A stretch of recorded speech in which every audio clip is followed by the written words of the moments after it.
আজ আপনাদের বলবো বাবা কপিলেশ্বর শিবের আবির্ভাবের কাহিনী। সমস্ত তথ্য বিবরণ এবং ইতিহাস দিয়েছেন আমার এক কাছের দাদা উজ্জ্বল সাউ। জনমত অনুযায়ী গ্রামের শিব শ্রী শ্রী বাবা কপিলেশ্বরের গাজনের ইতিহাস কমপক্ষে 400 বছরের বেশি পুরানো। কপিলেশ্বর নামটি এসেছে খুব সম্ভবত কামধেনু, কপিলা গাভী অথবা পিঙ্গলবর্ণের গাভী থেকে। গ্রামের অতি প্রাচীন জনজাতি ছিলেন বাউরি, খয়রা, বাগদি, লোহার গোপ। তারপর ধীরে ধীরে এসেছেন অন্যান্য সমস্ত জাতি।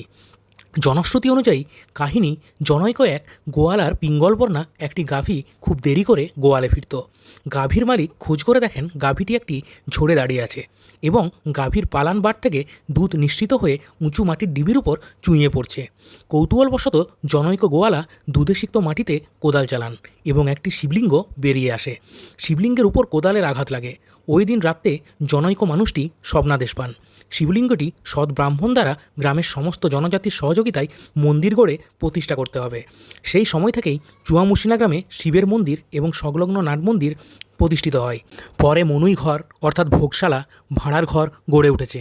শিবের পুকুর, শিবের নামে দেবত্ব সম্পত্তিও কেনা হয়েছে অথবা গ্রামের মানুষ দান করেছেন।